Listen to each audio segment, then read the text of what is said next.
오늘 본문의 말씀을 가지고 변화된 성도가 살아가야 할 삶이라는 제목으로 함께 말씀 나누도록 하겠습니다.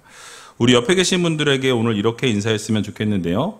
변화된 성도로서 살아갑시다. 변화된 성도로서 살아갑시다. 그렇습니다. 오늘 이제 본문의 내용을 들어보면 이 변화된 성도가 어떤 성도이고 또 어떻게 살아가야 할지에 대한 부분들을 말씀해 주고 있는 것을 보게 됩니다. 오늘 특별히 또 다음 세대 자녀들 이렇게 이 자리에 나왔는데 우리 다음 세대 자녀들 축복하는 마음으로 박수 한번 쳤으면 좋겠습니다.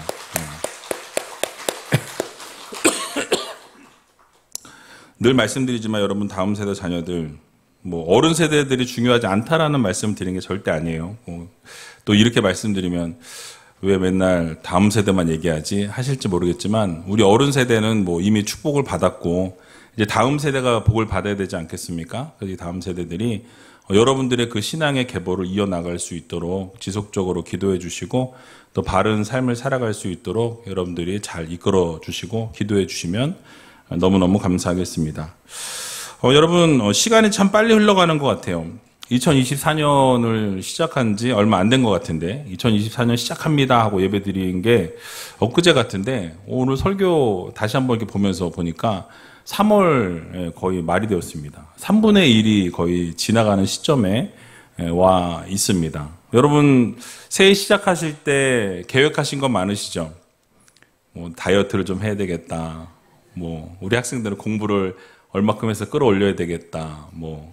올해는 대박을 터뜨려야 되겠다. 여러 가지 계획들을 세우셨을 텐데, 그 계획들을 얼마나 지금 실천하고 계신지, 혹시 작심삼일이 돼서 끝나진 않았는지 돌아보셨으면 좋겠습니다. 이제 사순절도 딱 일주일 남짓 남았는데요. 여러분이 남은 사순절 기간 동안에 다음 주가 이제 고난 주간인데, 주님께서 우리를 위해서 죽으신 십자가에 달려 돌아가신 그 사랑의 그 은혜 그것을 좀 기억하면서 여러분 이 한 주간을 마음 깊이 하나님의 사랑을 다시 한번 새기는 그런 시간이 되었으면 좋겠습니다. 자, 오늘은 지난 시간에 이어서 에베소서 4장 말씀을 나누려고 하는데요. 지난번에 살펴보았던 에베소서 4장 25절에서 29절의 말씀을 보게 되면 이 새 사람으로 변화된 성도들은 이 마귀로 하여금 틈을 탈 기회를 주어서는 안 된다라고 말씀을 드렸습니다. 그리고 이제 오늘을 보게 되면 새 사람으로 그런 변화된 사람들은 어떻게 살아가야 되느냐. 이 성령을 근심케 해서는 안 된다. 이렇게 오늘 말씀을 시작하는 것을 보게 되죠. 오늘 본문 30절에 나와 있는데요. 30절 말씀 같이 한번 읽어보도록 하겠습니다. 하나님의 성령을 근심하게 하지 말라. 그 안에서 너희가 구속의 날까지 인치심을 받았느니라. 아멘. 그러니까 그 이전에 우리가 살펴보았던 것을 생각해 보면 해가 지도록 분을 품지 말라라는 말씀을 드렸었죠. 그리고 도적질하지 말라. 또 더러운 말을 하지 말라. 라는 등의 이 모든 것이 무엇이냐면 마귀로 하여금 우리가 틈을 줄 수 있는 부분이 바로 이런 부분이다. 분을 품게 되고 도덕질을 하게 되고 더러운 말을 하게 되고 이런 하나님이 원하시지 않는 성령님이 기뻐하시지 않는 일들을 행하게 되면 결국 어떻게 되어집니까? 마귀로 틈을 탈 수 있게 되고 그것을 공격하게 되면 우리는 쓰러지고 넘어질 수밖에 없다라고 말씀을 드렸습니다. 그래서 우리는 이러한 일이 마귀로 하여금 틈을 타게 되는 이런 제공을 하는 일이 되는 동시에 이 성도 안에서 내주하시는 이 성령님 우리와 늘 동행하시잖아요. 근데 그러한 일들을 행하게 될 때 결국 성령님께서 근심하게 하는 근원이라고 말씀하고 있는 것을 보게 됩니다. 성령님을 근심하게 하지 말라고 오늘 본문은 말씀하는데 그 성령님을 근심하게 하는 일이 결국 그 지난주에 말씀을 들었던 우리가 어떤 마귀에게 튼튼한 일을 제공하는 것, 즉 해가 지도록 분을 품는다든지 마음에 좋지 않은 마음을 품는다든지 좋지 않은 말을 한다든지 이런 모든 것이 결국 내 안에 계신 성령님이 근심하게 하는, 탄식하게 하는, 슬퍼하시게 하는 그런 일들을 행하는 것이다라는 말씀인 거예요. 여기서 우리는 성령께서 근심하신다라는 이 말이 같은 의미가 어떤 단어가 있냐면 성령님이 슬퍼하신다라는 단어예요. 그러니까 성령님이 근심하신다라는 것은 결국 우리의 삶을 바라보시면서 또 우리와 내주하시면서 역사하시면서 슬퍼하시는 일이 우리 안에 있게 될 때 성령님께서는 근심하시고 슬퍼하신다. 그러니까 딱 쉽게 말하면 하나님이 원하시지 않는 일을 행하게 될 때 하나님은 근심하십니다. 하나님은 슬퍼하신다라는 것을 우리는 기억해야 한다라는 것이죠. 자, 그러면 우리가 성령님께서 근심하신다, 슬퍼하신다라는 이 말을 들으면 여러분 어떤 게 생각납니까? 아, 하나님은 인격적이시구나. 우리와 같은 감정을 가지고 계시고 또 우리와 같은 생각도 가지고 계셔서 하나님은 근심도 하시고 또 슬퍼도 하시는 분이시구나라는 생각을 하게 되는 것이죠. 그래서 성령 하나님께서는 삼위 하나님 가운데 한 위격으로 성령으로 존재하시는 하나님이라고 여러분 잘 알고 계실 거예요. 근데 이런 인격적이신 성령께서 성도들과 그러면 어떠한 관계에 놓였는지를 오늘 본문이 잘 설명해 주고 있는 것을 보게 됩니다. 여러분 성령 그러면 생각나는 게 뭐예요? 여러분 성령 그러면 뭐가 생각나십니까? 삼위일체 가운데 한 분이시고 또 오순절 성령이 이 마가의 다락방에서 어떻게 해요? 불같이 임하시는 것을 우리가 보게 되죠. 그래서 그렇게 임하셔서 이 땅 가운데 교회를 세우시고 이 하나님의 복음이 전파되도록 이끌어 가시고 인도하셨던 분이 바로 성령 하나님이시다라는 말씀이에요. 그래서 그 성령 하나님께서는 지금까지도 그 사역을 이어 오셨다라는 말씀이죠. 그래서 베드로 사도나 이 바울이나 여러 제자들을 통해서 복음 사역을 일으키신 분 역시도 모든 제자들이 두려워 떨고 있던 상황 가운데서 성령이 임재하게 될 때 성령이 그들에게 어떻게 하셨어요? 강하게 역사할 때 그들은 완전히 바뀌어지고 변화되어지는 것을 우리는 보게 되는 것입니다. 성령께서는 각종 은사들을 허락하시고 성도들에게 은혜를 나누게 하시고 또 각종 능력과 기적을 나타내시는 분이 바로 성령 하나님이시다라는 거죠. 이 외에도 여러 가지를 뭐 다 얘기할 수 있는데 뭐 이런 부분들을 다 너무 많아서 얘기할 수가 없습니다. 근데 성령님의 사역을 이렇게 뭐 나열할 수 있다라는 거죠.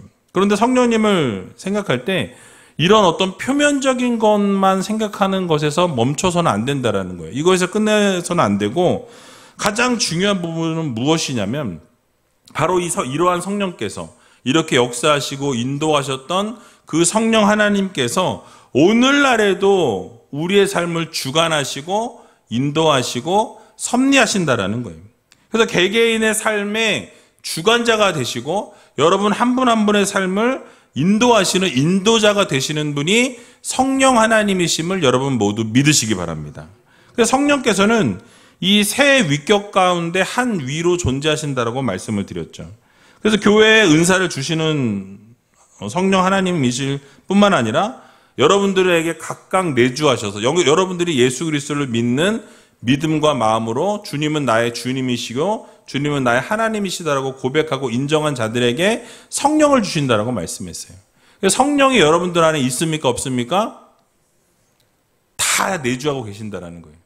근데 우리가 잘못 생각하는 게 뭐냐면 성령은 갑자기 막 그렇게 막 그 오순절 다락의 그 마가의 다락방에서 임했던 성령처럼 맨날 막 뜨거워야 된다고 생각하는 그런 어떤 우리가 오류가 있다라는 거죠. 그러나 성령 하나님은 언제나 우리와 내주하시고 우리 안에 역사하시고 우리와 동행하시고 언제나 어떤 상황 가운데서도 함께 하시는 성령님이심을 여러분 모두 기억하시기 바랍니다.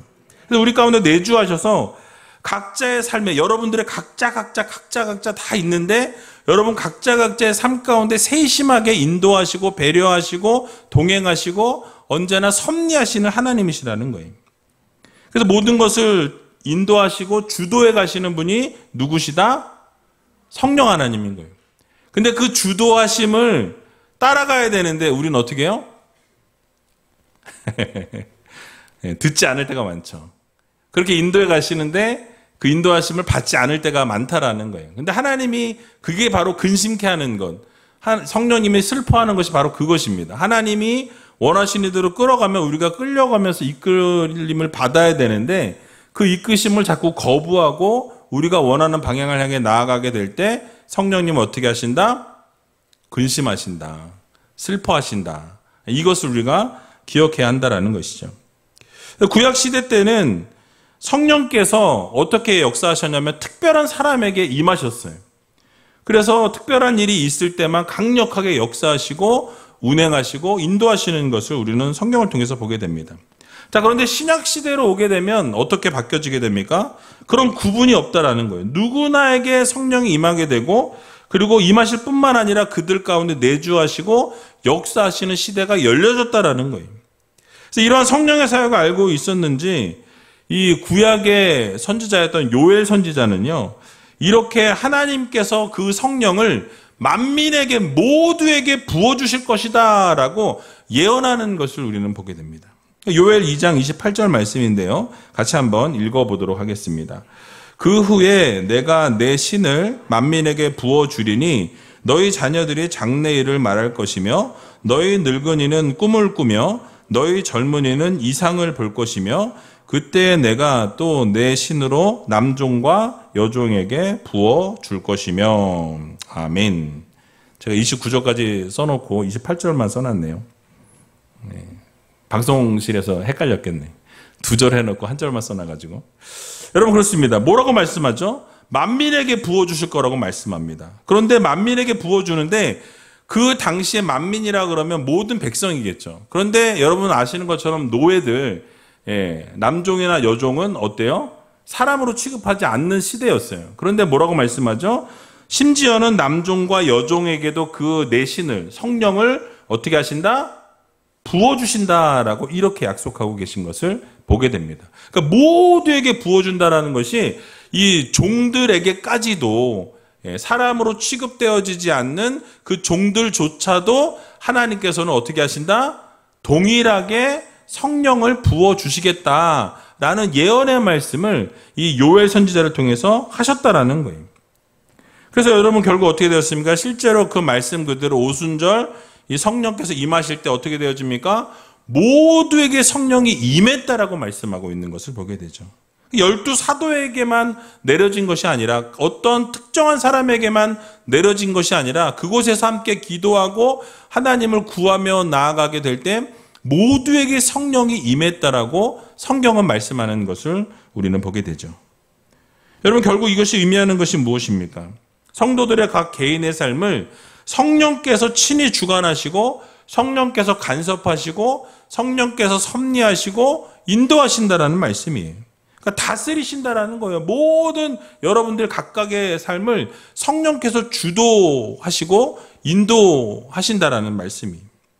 그러므로 오늘을 살아가는 우리들의 삶이 어떠해야 하냐라는 거죠. 정말 변화된 삶을 살아가길 원하고 하나님 기뻐하시는 삶을 살아가길 원한다면 성령의 주도적인 삶을 살아가는 성도가 되어야 한다는 거예요. 그러니까 내 뜻과 내 의지와 내 판단과 내가 원하는 것을 향해 나아가는 우리가 아니라 성령께서 어떻게 나를 인도하시고 성령께서 어떻게 나를 주관하시고 내 삶에 어떻게 역사하시는지를 바라보면서 그 성령의 인도하심을 따라 살아가는 믿음의 성도들이 되어야 한다는 것입니다. 그래서 여러분 로마서 8장 9절에 보게 되니까 이렇게 말씀하고 있어요. 같이 한번 읽어보겠습니다. 만일 너희 속에 하나님의 영이 거하시면 너희가 육신에 있지 아니하고 영에 있나니 누구든지 그리스도의 영이 없으면 그리스도의 사람이 아니라. 아멘. 그러니까 성령이 임하시고 성령이 거하시면 뭐래요? 우리가 정말 성령의 지배를 받는 자, 육신의 지배를 받는 것이 아니라 성령의 지배를 받아야 된다라고 말씀합니다. 그리고 그 영이, 성령이 우리 안에 없다면 뭐래요? 그리스도의 사람이 아니라고 말씀하고 있어요. 자, 그럼 여러분들이 지금 성령이 여러분과 함께 하십니까? 아닙니까? 함께 하시는 거예요. 막 뜨겁고 뭐가 막 찌릿찌릿하고 뭐가 이래야만 성령이 있으신 게 아니라 여러분들이 예수 그리스도를 믿고 하나님은 나의 주님이시라고 받아들이고 인정하고 교회를 다니면서 하나님을 전적으로 구하며 살아가는 모두에게는 성령이 내주하신다라는 사실, 함께 하신다는 사실을 여러분 모두 믿으시기 바랍니다. 성령의 지배를 받는 삶을 살아가고 있는 거예요. 그런데 때로 우리가 그 성령의 지배를 때로는 거부하고, 때로는 그것이 조금 귀찮기도 하고 힘들기도 하고 어렵기도 해서 어떻게 해요? 내가 원하는 방향으로 가끔 나아가는 그런 죄를 저지르게 된다는 사실이에요. 여러분, 그래서 새 사람으로 변화된 성도는 더 이상 자신이 자신의 것이 아님을 인정해야 한다는 거예요. 내 인생이 내 인생이 아니라는 것을 우리는 받아들여야 된다는 거예요. 왜요? 나는 성령께 사로잡힌 사람이기 때문에 그렇습니다. 나는 하나님의 자녀요, 하나님의 백성이기 때문이라는 거예요. 그러니까 나의 삶의 주인의 자리를 누구에게? 성령님께, 하나님께 내어드리는 하나님의 자녀들이 되어야 된다라고 성경은 말씀하고 있어요. 그러니까 성령께서 이 땅 가운데 보내심을 받은 것은 우리의 삶의 방관자로 오신 게 아니에요. 이 땅 가운데 성령이 오신 이유가 여러분 무엇입니까? 구경꾼으로 오신 것도 아니라는 말씀이에요. 우리 안에 내주하시는 것을 쉬기 위해서 오시는 것도 아니고 거처할 곳이 없어서 여러분 안에 거하시는 게 아니라는 거예요. 그럼 왜 오셨습니까? 여러분을 사랑하시고 여러분들에게 은혜 주시기 원하시고 여러분에게 복 주시기 원하시고 여러분들의 삶 가운데 놀라운 기적을 이루시기 원하셔서 이 땅 가운데 오셨고 우리 안에 내주하고 살아가고 계시는 거예요. 그러니까 우리 안에 거하시는 이유는 우리의 삶을 당신이 원하시는 삶으로 인도하시기 위해서 우리 안에 내주하시는 성령님이심을 여러분들 모두 믿으시기 바랍니다. 그리고 또 뭐라고 말씀하죠? 구속하시는 날까지 인치셨다라고 말씀하고 있어요. 그러니까 성령께서 이 땅 가운데 오신 이유가 무엇이냐? 여러분들의 그 구원을 도장 찍어주기 위해서 오셨다라는 거예요. 인쳐주기 위해서 오셨다. 뭐예요? 여러분들이 이미 하나님의 구원받은 백성이요, 하나님의 영원한 생명을 얻었다라고 땅 도장을 찍어주기 위해서 누가 오셨어요? 성령께서 오셨다라고 말씀하고 있는 거예요. 그러니까 우리의 구원을 보증시켜 주시고 그것을 확증시켜 주시는 분이 누구냐? 성령 하나님이라는 거예요. 나의 구원의 이미 구원을 받았는데 그 구원 받은 것에 대한 이 확신이 흔들릴 때, 아, 내가 정말 구원 받은 건가? 내가 구원받았는데 이렇게 죄를 지어도 되는가? 하나님을 근심케 하고 하나님을 이렇게 슬프게 해도 되는가? 라고 생각하는 그 순간에도 그 순간에 흔들리지 아니하도록 붙들어 주시는 분이 성령 하나님이시라는 이 사실을 여러분들 모두 믿으시기 바랍니다. 그래서 여러분, 우리가 이 땅 가운데 살아가는 동안 그럼 어떻게 살아가야겠나라는 거예요. 성령이 주도하시는 삶을 살아가는 성도가 되어야 한다라는 거예요. 여러분들의 인생을 누구에게 맡겨야 됩니까? 세상에 맡겨요? 돈에 맡깁니까? 명예에 맡겨야 돼요? 우리의 인생을 성령님께 맡겨야 된다라는 거예요. 하나님께 맡길 때 하나님께서 여러분들의 인생을 책임져 주신다라는 이 사실을 여러분 모두 믿으시기 바랍니다. 그래서 하나님께서 주도하시는, 성령께서 주도하시는 삶을 살아가는 성도들이 곧 변화된 성도들이라는 거예요. 그러니까 여러분들의 삶을 한번 돌아보세요. 나는 지금 내 삶을 주도하고 있는 것이 누구인가? 여전히 나라고 생각하는 그런 생각이 드시면 성령님께 모든 것을 완전히 내어 맡기지 못한 삶을 살아가고 있는 거예요. 여러분 스스로를 한번 돌아보시기 바랍니다. 예수님께서도 이 땅 가운데 살아가실 때 성령의 인도하심을 받았다라고 성경은 말씀하고 있어요. 그러니까 철저하게 성령의 주도적 삶을 살아가셨다라고 말씀합니다.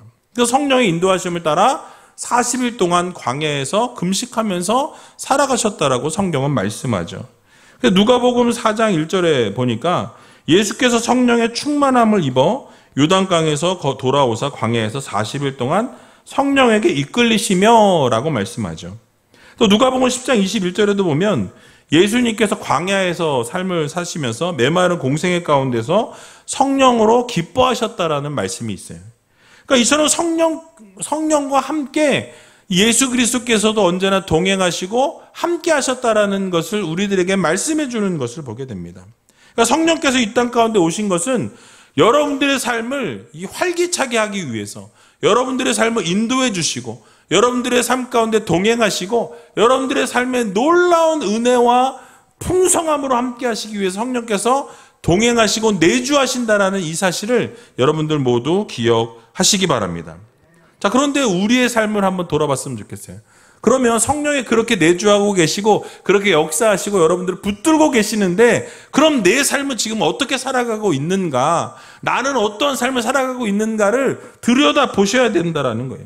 내가 새 사람을 입었고 성령을 힘입어 살아간다라고 말은 하지만 정작 우리가 큰 결정을 할 때 또는 소소한 작은 결정들을 할 때 과연 무엇을 따라가고 있는지 우리 자신을 돌아보아야 한다라는 거예요. 어떻게 결정하고 계세요? 혹시 내가 원하는 대로 내가 결정하고 있지는 않은지, 나의 욕구를 따라, 나의 편의를 따라 내가 원하는 방향으로, 내가 하고 싶은 대로 가고 있지는 않은지 우리 자신을 들여다보아야 한다는 것입니다. 그렇다면 여러분 그런 상황 가운데서 성령께서 하실 수 있는 일이 무엇이겠냐라는 거예요. 우리 안에 내주하시고 언제나 우리와 함께 하시기 원하시는 성령께서는 우리 마음대로 하길 원하고 내가 하고 싶은 대로 나아가고 그렇게 살아가는 그 모습을 우리 안에서 바라보시면서 어떻게 하세요? 근심하실 수밖에 없는 거예요. 슬퍼하실 수밖에 없다라는 말씀인 것입니다. 그러나 우리가 잊지 말아야 될 것은 성령께서 우리의 연약함을 도우시기 원하시는 분이시라는 말씀입니다. 그래서 우리가 마땅히 빌 바를 알지 못할 때에 어떻게 하셨다요?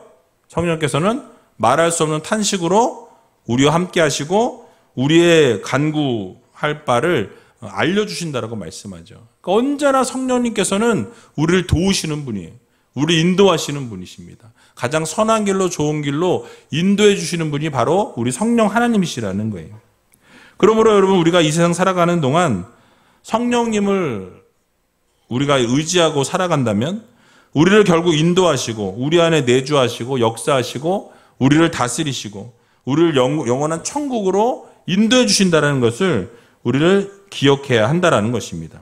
그리고 구속의 은혜, 그러니까 영원한 생명의 삶. 여러분 천국행을 어떻게 하셨어요? 이미 도장을 찍어주셨다는 거예요. 인치셨다라고 말씀하잖아요. 그 역할을 하시는 분이 누구시다? 성령 하나님이시다. 여러분 이것을 기억하면서 그럼 우리가 어떻게 해야 됩니까? 그 성령 하나님을 근심케 해야 돼요? 슬프게 해야 되겠습니까?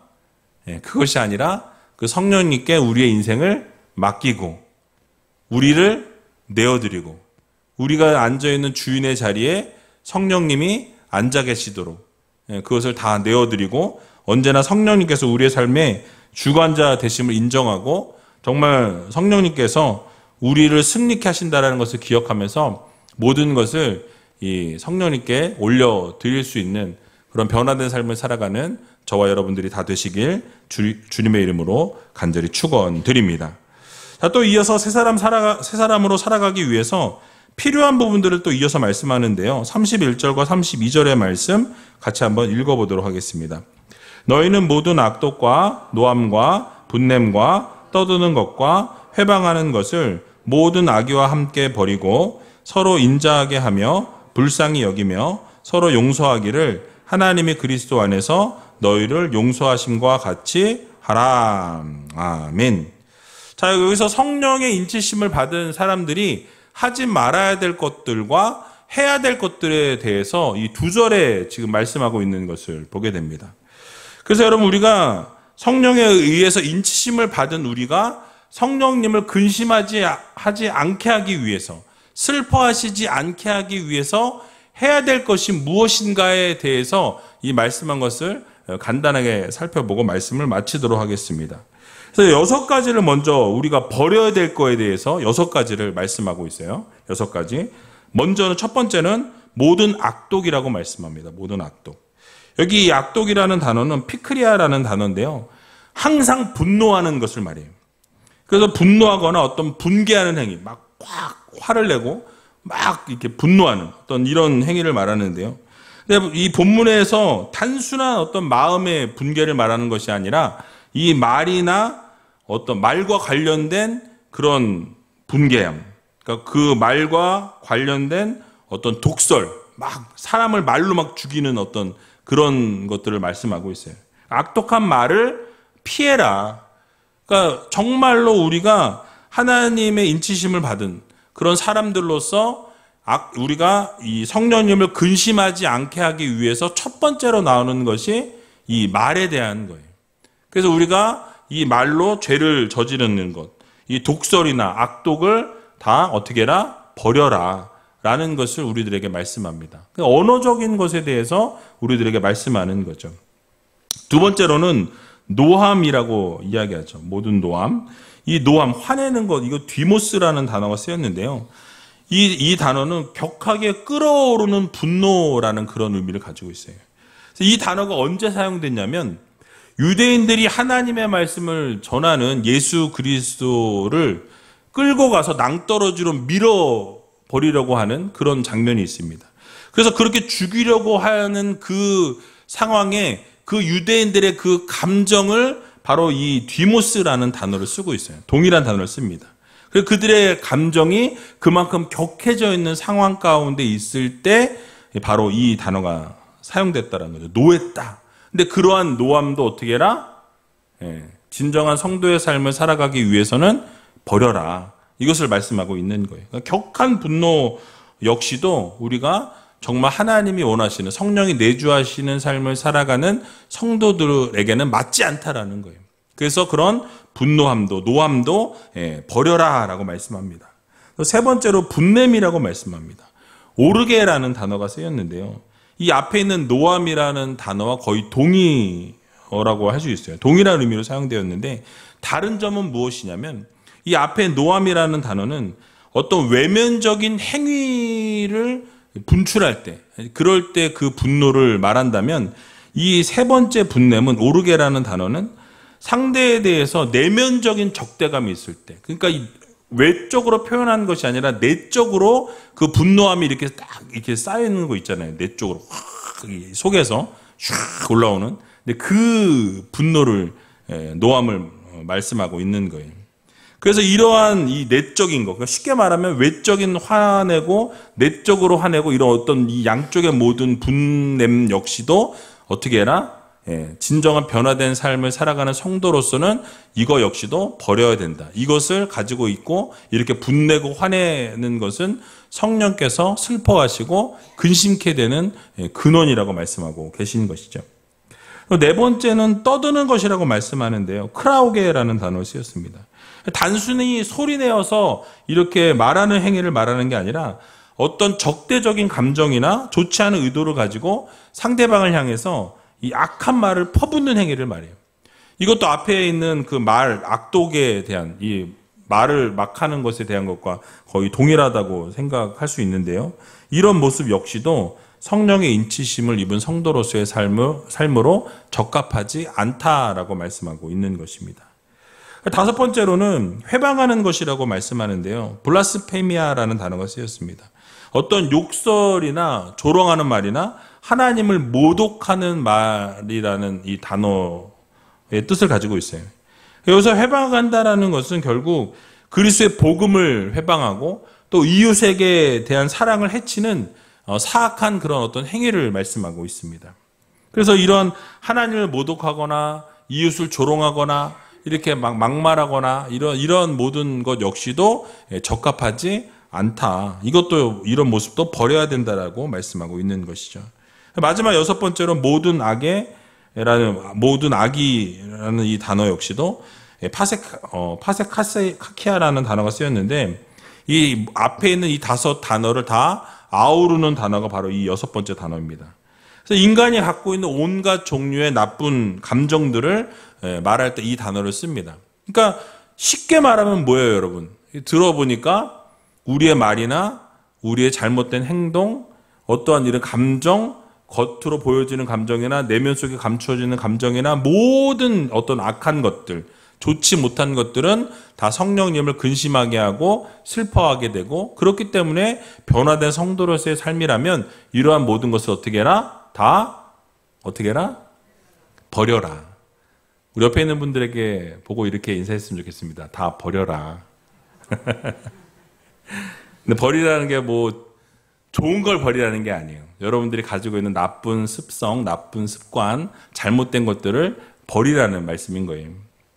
자, 그리고 이러한 모든 것을 어떻게 버리라고 말씀하면서, 근데 재미있는 건요, 제가 이거 설교를 준비하면서 버리라는 이 단어를 계속 사용하고 있는데, 이 단어가 어떻게 쓰였냐면 동사의 형태가 수동 명령형을 쓰고 있어요. 이거를 버려라라고 말씀하는데 수동태 문장으로 쓰고 있다라는 거예요. 그러니까 한국말로는 표현이 잘 안 되지만 이 원문을 이렇게 보니까 버리라고 말씀하는데 그 버리는 동사의 형태가 수동 명령형이라는 거죠. 그 말씀은 무엇이냐면 이것을 버리는데 본인의 의지도 중요하지만 어떻게 한다라는 거예요.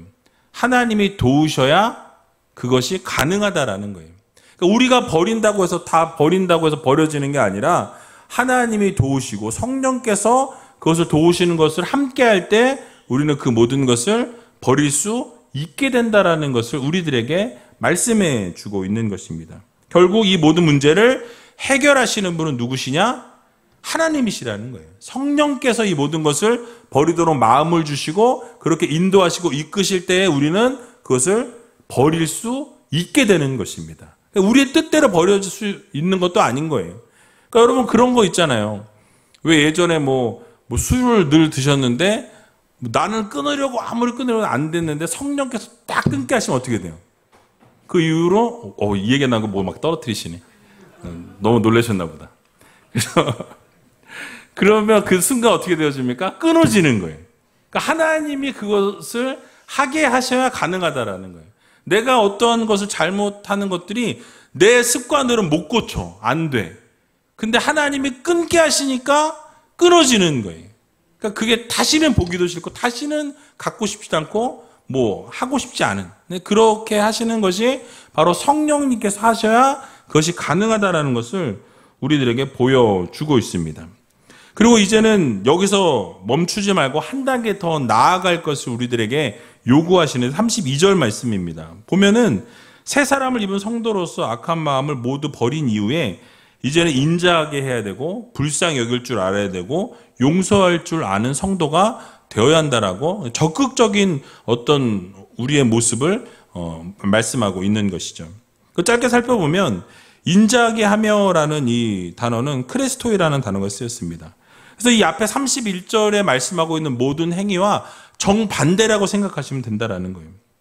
그래서 여러분 하나님을 닮아가려고 할 때 어떤 하나님의 그 자비하심, 어떤 인자하신 성품, 이러한 부분들을 우리가 닮아가고 쫓아가야 한다라는 거죠.